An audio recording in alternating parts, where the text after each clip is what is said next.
Hello hi అండి, అందరూ ఎలా ఉన్నారు? బాగున్నారా? కిచెన్ స్పైసీ అండ్ రెసిపీకి స్వాగతం సుస్వాగతం. ఇవాళ మన రెసిపీ వచ్చేసి ఒంటికి ఎంతో బలమైన సజ్జబూరలు ఎలా తయారు చేసుకోవాలో చూద్దాం.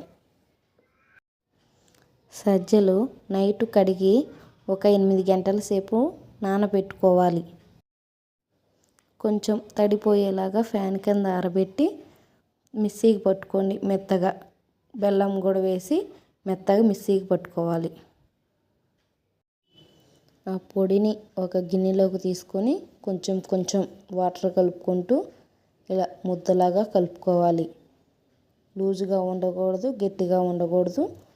సజ్జబూరలు అనేది పొంగుతూ మనకి బాగా రావాలి అంటే ఇలా స్మూత్గా చపాతీ పిండి కలుపుకున్నట్టు కలుపుకోవాలి. మనం ఇప్పుడు ఒక క్లాత్ తీసుకొని దాన్ని తడిపి ఇలా చిన్న ముద్దలుగా దాని మీద ప్రెస్ చేసుకోవాలి.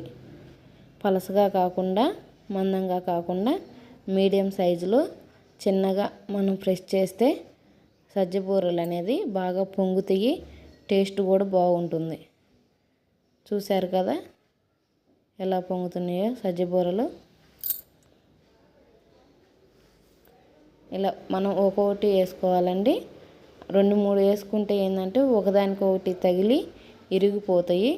అలా కాకుండా ఒక్కొక్కటి వేసుకొని ఇలా గెంటితో అటు ఇటు కలుపుకుంటూ ఉంటే మనకి సజ్జబూరలు అనేది పొంగుతాయి. లోన కూడా బాగా ఉడుకుతాయి.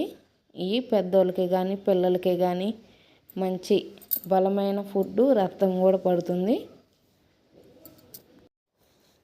ఇలా ఒక్కొక్కటి వేసుకొని అటు ఇటు కలుపుకుంటూ కాల్చుకోవాలండి.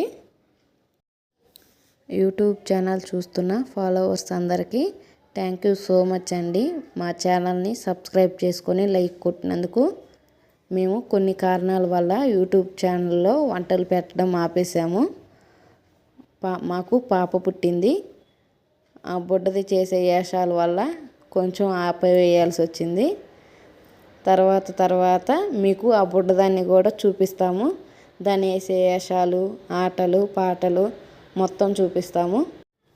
ఈ రోజు నుంచి వంటలతో పాటు మా బుడ్డదాని వీడియోలు కూడా పెడతాము. మీరు సంతోషంగా నవ్వుకోవచ్చు వీడియోస్ చూసి. మా ఛానల్ని సబ్స్క్రైబ్ చేసుకొని ఫాలో అవుతూ ఉండండి ఇలాంటి వీడియోస్ కోసం. సజ్జబూరలు రెడీ అయిపోయినాయి. ఇలా ఒకసారి తయారు చేసి చూసి ఎలాగుందో చెప్పండి. Bye bye. లైక్ కొట్టండి, షేర్ చేయండి, సబ్స్క్రైబ్ చేసుకోండి. బాయ్.